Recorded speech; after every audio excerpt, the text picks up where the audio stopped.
staffer in the mayor's office, and I have the most fond memories of this room, including some difficult moments too, but there are a lot of fond memories, and it is a very personally moving moment to be addressing you now from this side of the podium and have the chance to share these wonderful announcements with you. And I look forward to seeing my friends in the media many, many times in this room going forward. First, I'm going to do something really different and special and thank the leaders of our transition. I want to thank Jennifer Jones-Austin and Carl Weisbrod for their extraordinary leadership. And as always, Laura Santucci and Ursulina Ramirez. Now, of course, both have already taken their roles in the government, but both played a big role in the lead up to these announcements.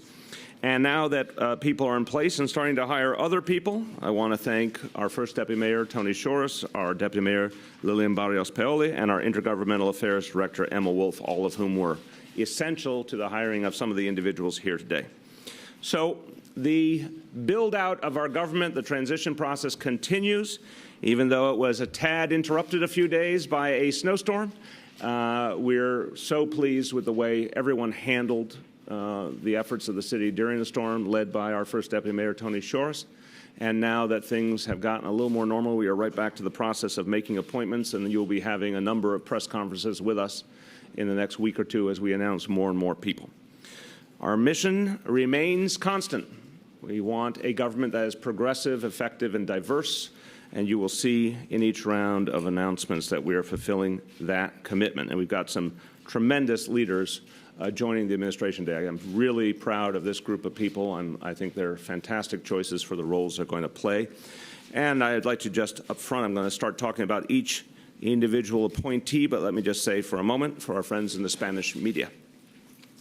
Estos son líderes que entienden que verdadero cambio no viene desde arriba hacia abajo, sino desde abajo hacia arriba. Ellos nos ayudarán a llevar nuestra agenda progresista directamente a la gente. Desde los centros comunitarios en Rockaway hasta los recintos del Congreso Federal, nos enfocaremos en unir a los neoyorquinos para lograr cambios. I'll go back for my lessons. First, this is a personally, first appointment means a lot to me because he's a guy I've worked with for many, many years. In fact, Bill Chong, we started working together over 20 years ago. So, haven't gotten very far from each other, have we?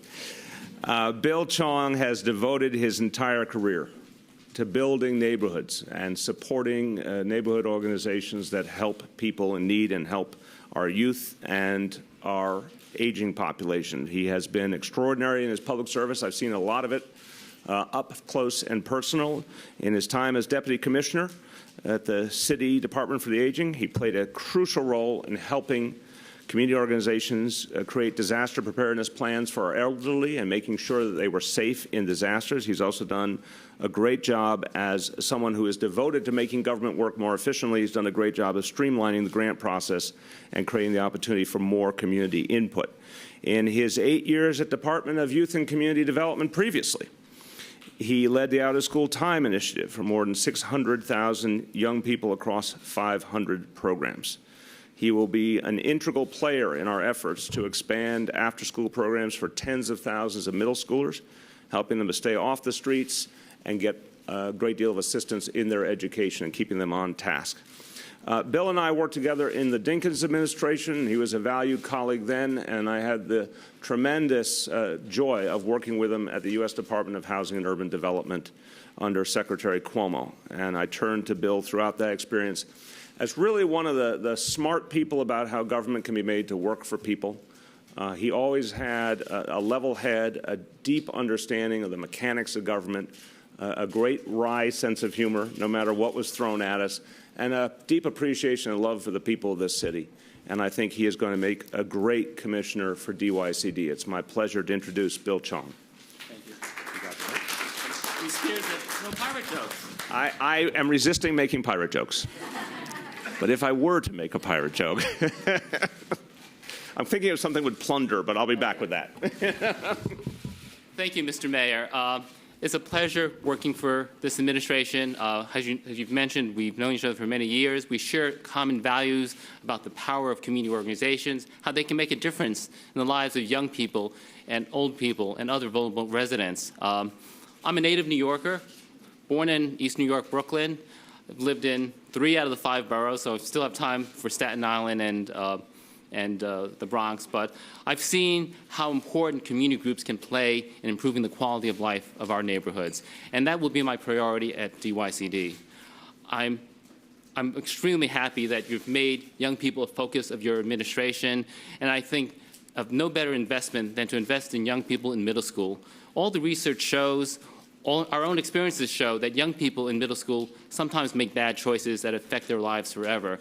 And by providing after-school programs, providing the opportunities to do career exploration, community service, to learn more about science, math, and engineering and technology, I think we'll ensure that young people will stay on the path to success to be productive citizens. I look forward to working with you and my colleagues in government. Thank you. Thank you very much, Bill. Welcome aboard.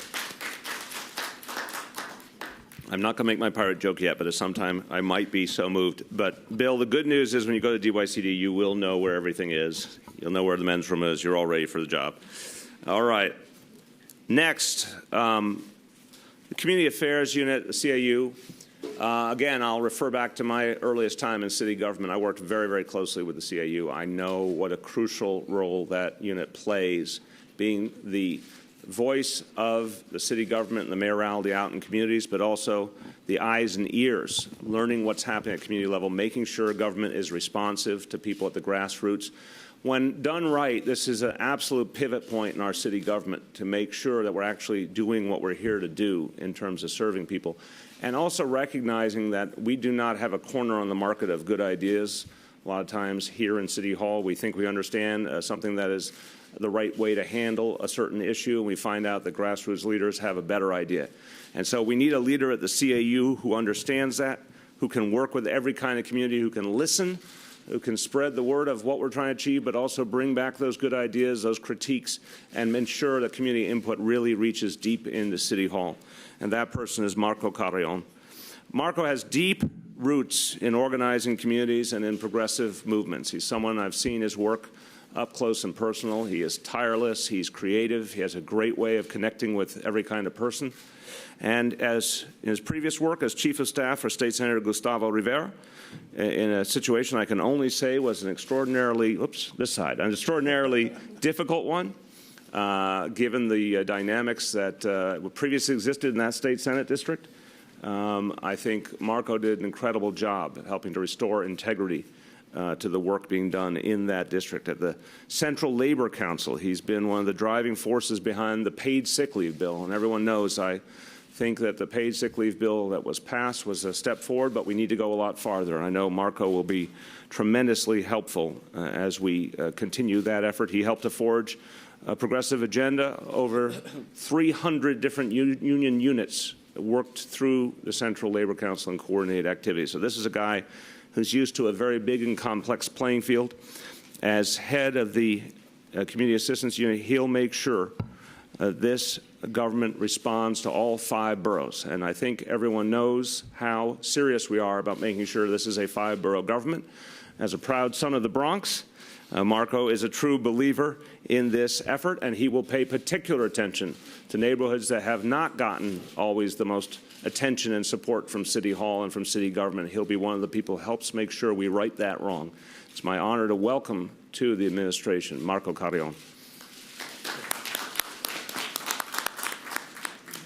Hello, everyone. I'm going to try to project. Unfortunately, I have a cold. You can do it. I'm going to try.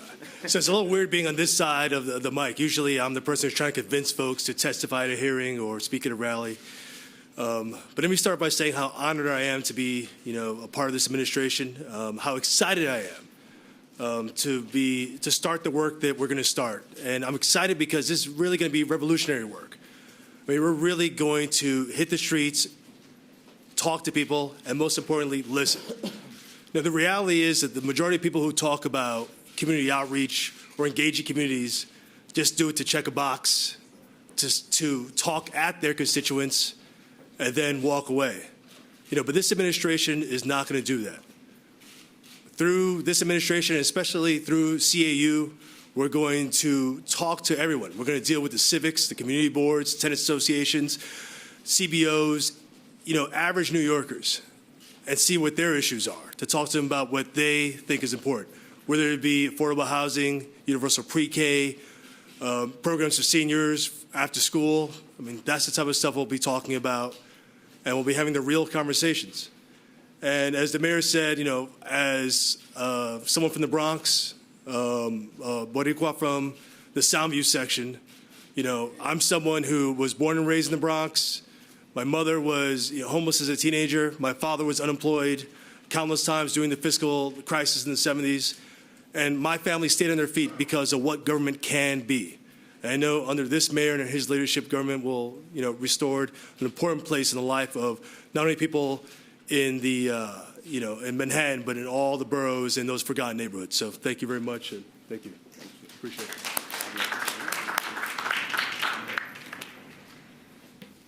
Thank you, Marco. All right, now, I did not make pirate jokes, so I will try not to make height jokes either, Mindy. But I'm tempted. I'm going to center myself for a moment. I've said many times from the moment that I announced him that a great, great leader for the day-to-day work of our government is our first deputy mayor, Tony Shores. And I think what he did last week with the snowstorm is a great indication of what is to come in terms of the great service he'll provide the city. Well, a great leader needs another great leader to make sure that all of the work that this City Hall does and all the agencies do is well coordinated, is focused, is efficient, and that work is done by the Mayor's Office of Operations. And so we needed a director for the Mayor's Office of Operations who had that sweep, who had that understanding of the whole city government, was someone who knew a lot about keeping things efficient, effective, and cost-effective, but also had a heart in terms of realizing what our mission is and how we had to achieve it every day in the most efficient manner. I was convinced as I started to work closely with Mindy, I've known her over the years, but really worked closely with her during the transition process and saw her keen intelligence, her energy, her compassion, and her extraordinary knowledge of city government and her attention to detail, all of which perfectly describe what we need in a director of operations. Her career has been devoted to making sure government works for people, as well as in the nonprofit sector, to helping people in need. I'm happy to say, when I served in this building in a previous stint, she was at the Office of Management and Budget under Mayor Dinkins, and she helped to craft the Safe Streets, Safe City initiative. You've heard me talk about over the years. It's one of the things I'm so proud to have, in my own small way, supported when I was a member of the Mayor Dinkins staff. Safe Streets, Safe City changed everything in the city. It helped us on the pathway to public safety. It did a lot to support our youth. It was a very innovative effort to raise taxes just for as long as were needed to make sure we had the police officers necessary and the after-school programs necessary to really turn around the situation in the city. And lo and behold, it worked. Pivotal moment in our city's history and a very big success story in government. And Mindy's one of the people who made that happen. Over the last 20 years, she's helped people with criminal backgrounds to rehabilitate and reintegrate into the city's workforce. So she served some of the folks with some of the biggest challenges in our city, and she's come up with a very coherent approach to make sure that they got a second chance. As Director of Operations, as much as anyone in this government, she'll be the person to make sure that that effectiveness part of our mantra is followed through on. And I know she's someone who believes in transparency and accountability and a government that serves the people effectively every day. It's my pleasure to name Mindy Tarlow as our Director for Operations.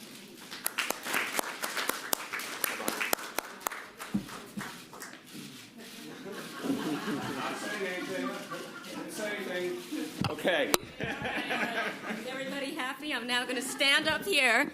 Yeah. All Feel right. the power, Mindy. I know. Feel the power. I know. It's nice to be big. I'm feeling very good about that. Thank you so much, Mr. Mayor. I can't tell you what a thrill it is to join your administration.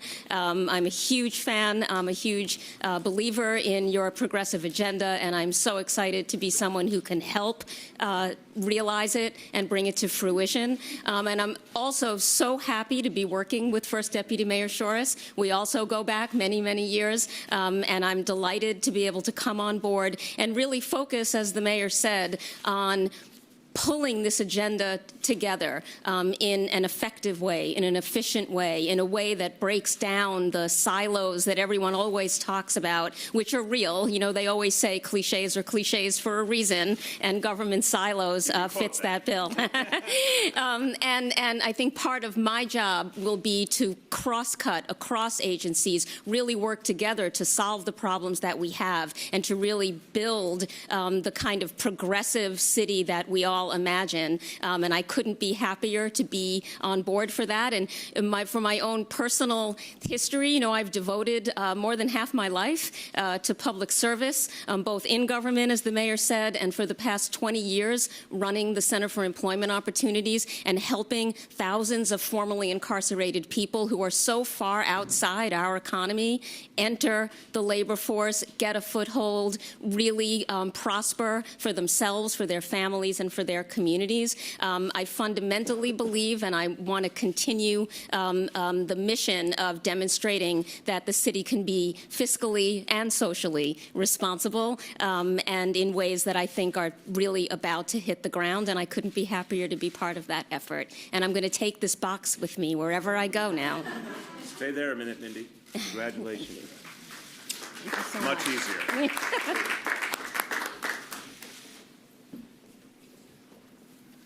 But wait, there's more. Next appointee is someone I have worked with now for almost 20 years. And I was going to say we've literally walked through fire together, but then the questions would be, would you please describe the fire specifically you walked through? So I'm going to say figuratively we have walked through fire together.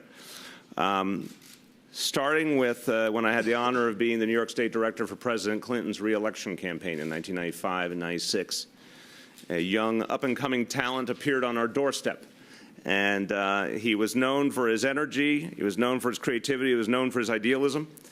And Peter Ragone's infectious, positive attitude soon won all of us over, including the jaded state director at the time. So and then we had the opportunity to work together in the Clinton administration for Secretary Cuomo at HUD. And once again, I saw Peter's ability under fire, under the most difficult circumstances, to be creative, to be strategic, to come up with ideas that literally no one else was coming up with. And I learned to trust his instincts and trust his mind. He has been through the most extraordinary range of experiences. He's advised some of the most progressive and dynamic leaders in the country. He played a major role in, I was going to say President Gore, should have been President Gore, in Vice President Gore's campaign in the year 2000, which apparently won an electoral majority of 500,000 votes. Someone explained that to me, why he is not president, but he did not become president. He also, Peter played a very major role in something that I just want to honor because I heard at the time, Peter went on in his career to California and worked for then San Francisco Mayor Gavin Newsom, now the Lieutenant Governor of California. And I have to relate to you in the days leading up to the very courageous decision that Mayor Newsom made to start a major, major step for equality in this country by literally saying the city of San Francisco was going to recognize same-sex marriages, was going to recognize marriage equality, and was not going to let many, many unfair policies stand in the way any longer. And the city of San Francisco just went and did it in an incredibly noble and literally decisive moment, a seismic moment for this country. And I got to hear the lead up to it through the voice of Peter Ragone on the other end of the phone. And I remember, Peter, you may not remember this, but the day when so many San Franciscans came to City Hall to participate in the marriage ceremonies, you literally held up the phone so I could hear it. And I could hear the emotion in your voice and the sense of what Mayor Newsom and you and all your colleagues had done. And it was a truly important moment in American history. So I have relied on Peter Ragone for his counsel for many years. I have found him to be an extraordinarily insightful and strategic thinker, and I knew that I wanted him to come be a part of this team and to come back to his native land and help us as we built this administration. So I'm proud to appoint Peter Ragone today as my senior advisor for strategic planning. Peter.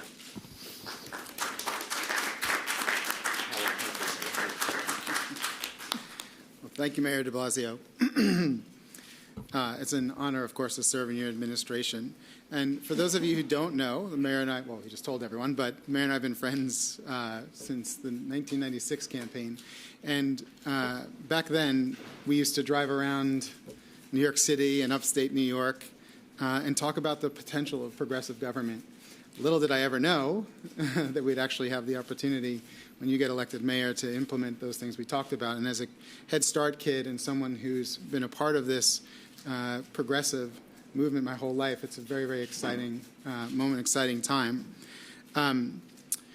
I've also been very lucky to help you in just about everything you've decided to do over the years, whether it was running for city council. I actually was school board campaign first. I was going to say that too. Yep, I went door to door on your school board campaign, city council races, term limits, all those kind of things that we were able to work on together. I'm just thrilled to be able to work on progressive politics with you after everything that we've been together.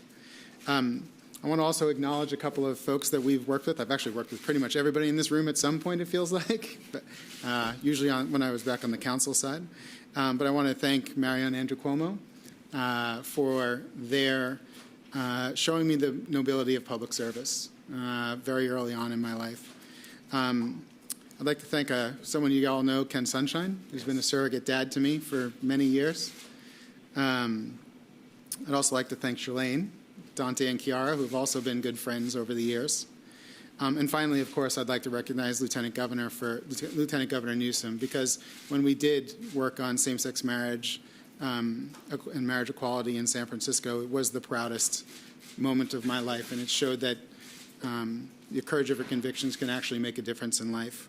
And not to forget, of course, my family, who's been extremely supportive of this move to New York. It's going to be a great couple of years, and I'm really looking forward to it. Thank you very much. Congratulations, dude. You did good. Now, there are many important roles in government, but it takes a brave man to take on Albany, New York. And we thought about the role of the director of our Albany office for the city of New York. And Emma Wolf, our director of intergovernmental affairs, thought long and hard, as she is wont to do, thought long and hard about who would be the right person. Everyone knows in this room so much of what we're trying to achieve involves Albany. And to run the New York City office, we needed someone with a tremendous understanding of the legislative process, the executive branch, a tremendous understanding of how Albany works and how state government interconnects with city government. We needed someone who could see from the perspective of the governor's office, of the assembly, of the Senate, and understand how we could communicate, we could find common ground. But, you know, as you've heard us talk about what we care about in this administration, we also wanted someone who understood the grassroots of this city and what we were trying to achieve and why it mattered so much to people. It couldn't be abstract work. It had to be work from the heart. Sharif Solomon is just that person. He understands that the agenda we've brought forward to fight inequality is an agenda that has profound ramifications for the future of this city. It's an attainable agenda. It's an agenda that we must approach urgently.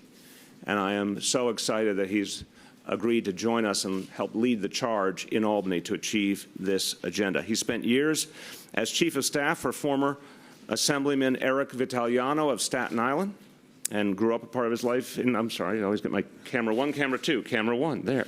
Grew up a part of his life in Staten Island.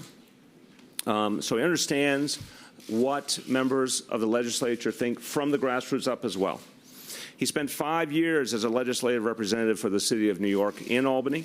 So he has done a substantial part of this work already, defending the city's interests in Albany on a host of complicated issues. In recent years, I've had a chance to get a sense of his work, the time he spent at the New York City Employee Retirement System, helping to lead our pension system, which is an extraordinarily complex job and a job that hundreds of thousands of people depend on. Sharif has done an admirable job, both making sure that the NYSER system is being run well, but also being a driving force in ensuring that there was a progressive agenda, a socially responsible investment agenda, and one that made sure there was a focus on economic development in the 5 boroughs, and an agenda that stopped some of the mistakes of the past. For example, the willingness of the city to make investments in companies that did some of the wrong things, like gun manufacturers. So the fact is, Sharif has extraordinary experience, he shares our values, and he knows the mechanics of Albany inside out, and I think he will be a great director for the New York City legislative office in our state capital. We welcome Sharif Solomon. Thank you, Mr. Mayor. And it certainly does take a brave man to travel to Albany, so I do have my hard hat ready to go and my fatigues for my most recent deployment up to our state capital. But I just want to say that I'm thrilled to be returning to Albany to represent the mayor and his administration before our state government. Our mission is clear.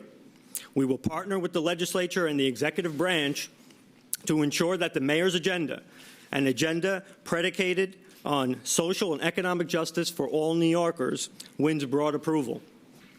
Our top priority, of course, should come as no surprise. It is the mayor's plan to ask the wealthy to pay a little bit more in taxes so that we can ensure that every 4-year-old has full-day pre-K, and we can ensure that every middle schooler has a place to go after school. We will mobilize a broad coalition of supporters across the city and state to be forceful advocates for the plan, which, of course, is supported by a majority of New Yorkers. I am confident that by working closely with our colleagues in state government, we will translate that public support into political support, and we will succeed in our cause. We will also focus our efforts on the issue of home rule. Much of what we do as a city government seeks to and what we seek to accomplish is dependent upon state action. Whether it's the impact of the state budget on city services or legislation affecting vital programs, the state's imprint is felt across the city. The city-state relationship is critical, and it must continue and remain strong.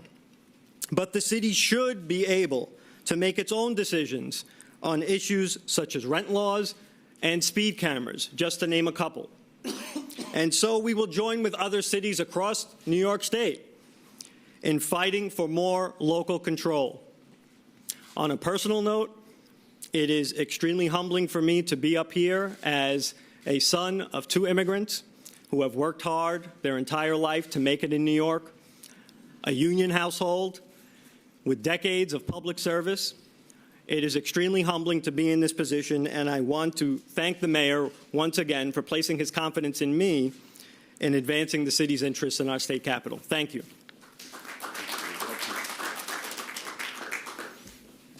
Now, Sharif, I hope you won't take this the wrong way. There may be one mission just slightly more dangerous than the one you're going on, and that resides in Washington, D.C.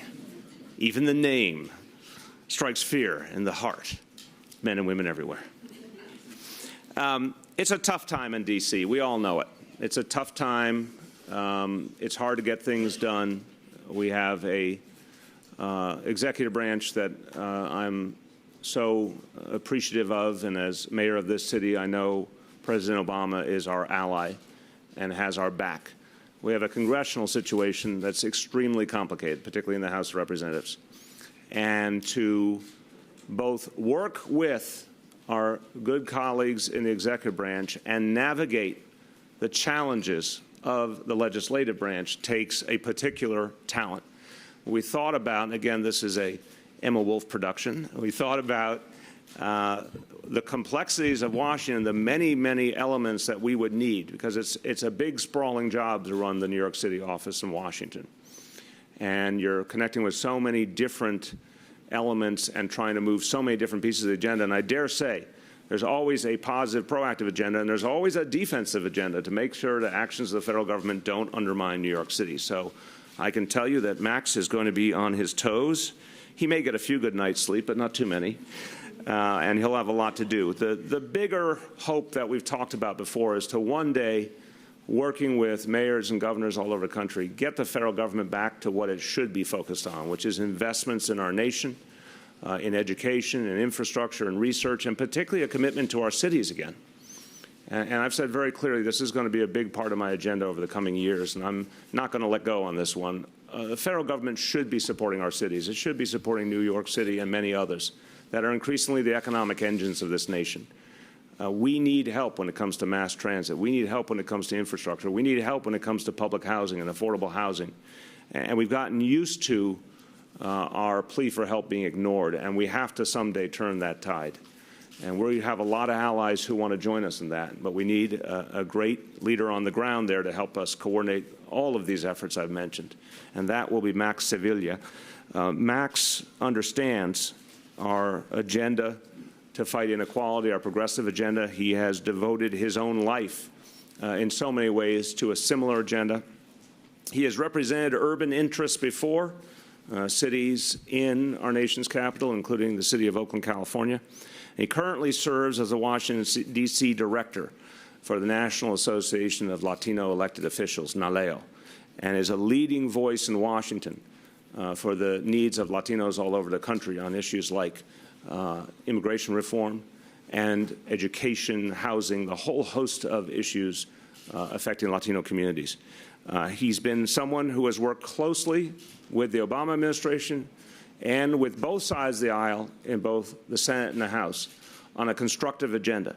So he's someone who shares our values, but also knows, even in the context of Washington, how to get people to common ground, which I find an extraordinary skill. And Max, if you keep at that, I might have to nominate you for a Nobel Peace Prize at some point. He will be our point person, of course, with the White House, with the congressional delegations from this city and state, and with all members of the House and Senate on issues affecting New York. He'll obviously be working with other city delegations from around the country on our common agenda, and he will support efforts that matter so much to this city, like continuing our efforts to get appropriate and speedy recovery support in terms of the aftermath of Sandy, and as I mentioned, infrastructure, housing, mass transit, and issues that are tough but necessary for the future of New York City, like somehow moving forward an agenda on gun control to help us keep guns off the streets of this city and other cities. I think I can safely say that Max will have his plate full. So welcome. You can say congratulations. You can say, I'm not going to say condolences. That's too strong. You can say good luck. You can arch an eyebrow, whatever you like. But welcome Max Siviglia as he becomes the New York City representative in Washington. Max. Thank you, Mr. Mayor. Indeed, I'm ready for the long days and long nights. I think the last time I slept a full night was 5 years ago, before my oldest daughter was born, and I've got a 2-year-old that still wakes up at around 3 in the morning, so that's when emails are coming out. But I want to thank the mayor. I want to thank you for your confidence in me. It's truly an honor to serve you and all New Yorkers. From public housing to public transit, from rebuilding after Superstorm Sandy to comprehensive immigration reform, decisions in Washington create critical ripple effects in New York City. I am eager to help protect and advance the interests of all New Yorkers from our nation's capital. I am committed to fashioning a new urban agenda that delivers for New Yorkers, a progressive urban agenda that recognizes that we're the country's economic and innovation epicenter. My entire career, almost my entire career, has run through New York. I have worked for nonprofits and for other government interests based in New York City. Even my personal life In getting married about 7 years ago, we have family from all over the world, and we thought what would be a good location that really identifies with who we are. And we chose New York City, and we had over 200 guests that came to New York for a very New York sort of wedding at a loft in Chelsea with bagels for brunch after the wedding. New York is really very dear to my heart, and I'm thrilled to be a part of this administration and to be doing this good work. Max is also going to be in charge of our destination weddings office. I'll be the wedding planner. Yes. I certainly look forward to working with our distinguished congressional delegation, with whom I have lots of experience in working with, and certainly to seek like-minded partnerships far and wide to accomplish the federal priorities that the mayor spoke about. If I may indulge for a second, I want to say in Spanish, gracias, alcalde de Blasio, por confiarme con tan importante labor, desde la vivienda y el transporte público a la reconstrucción después de la tormenta Sandy. A la reforma migratoria, las decisiones en Washington son críticas para esta gran ciudad. Me siento honrado y listo para proteger y promover los intereses de todos los neoyorquinos desde Washington. Estoy completamente comprometido a crear una nueva agenda urbana a nivel nacional, una agenda progresista que rinda resultados para Nueva York y que conozca el liderazgo único de nuestra ciudad en innovación y crecimiento económico. Gracias. Gracias. Thank you very much. Well done. Now, one more thing I'd like to put forward before we go to questions. Got some updates about the weather conditions and about the precautions New Yorkers should take as we continue to experience some difficult weather. Now, first of all, I think a lot of our colleagues here know that different departments are giving detailed briefings today, so I'm going to do an overview very quickly. But Department of Sanitation, Department of Transportation, I think Department of Health are all doing separate detailed briefings. First of all, in terms of the Sanitation Department, they remain vigilant, 12-hour shifts continuing today and tomorrow. We are continuing to caution the public about the weather conditions. New Yorkers should recognize it's very icy out.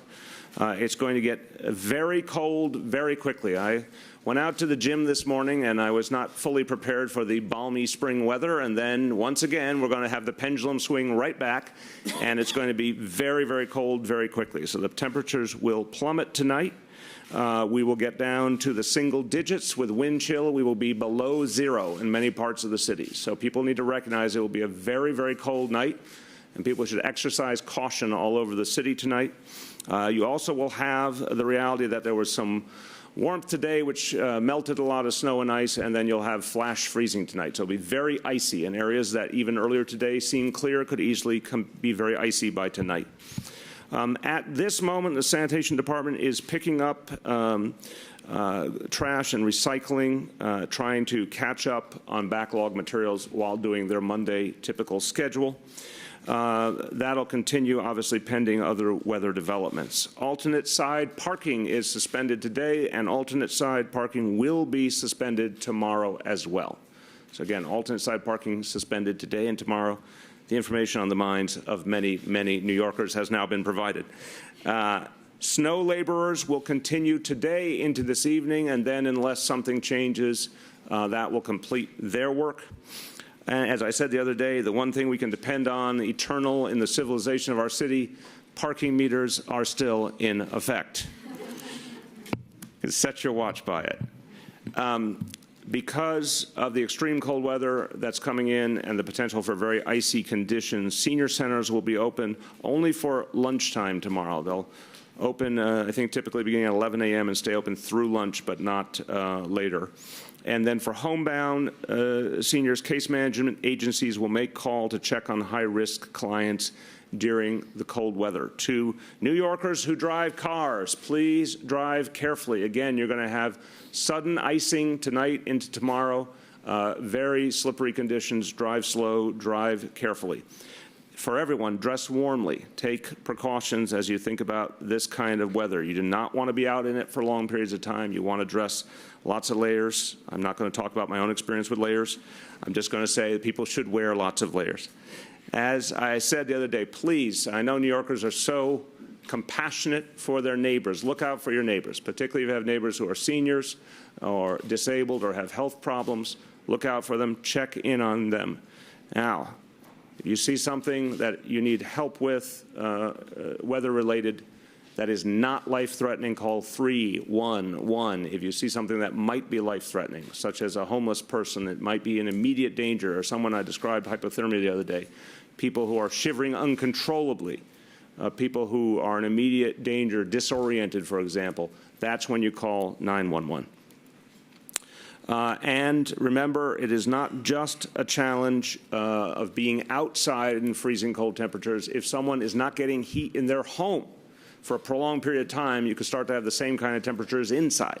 So again, if you're not getting heat, call your property manager immediately. If that is not working, call 311. If you're not getting heat, call 311. And finally, in terms of, let's see if I missed anything here. No, just the point about hypothermia again. It can be from outside, it can be from inside. The bottom line is if the temperatures get too low for too long, that danger does exist. Again, you'll get more thorough briefings from Department of Health, Department of Transportation, and Department of Sanitation. With that, we welcome your questions. Twice in one day. Twice. Any topic? Let's do this topic first. I'm surprised at you, Juan Manuel. We always do on topic first, and then we evolve to off topic. Okay, you will reserve your place on topic. Anything about these appointees and the areas that they are working in? Yes, Kate. Could you tell us a little bit more about what Peter Ragon's role is going to be as senior advisor? And also, I know that he has a long-time relationship with the governor, Governor Cuomo, as well. Is coordinating with Governor Cuomo going to be part of his role? Well, the role as senior advisor for strategic planning, which means that he's the person I'm looking to plan out the efforts of City Hall and this administration over the coming year and beyond. It is a particularly important role. We all know how city government can become very reactive if you let it be so. There's so much going on.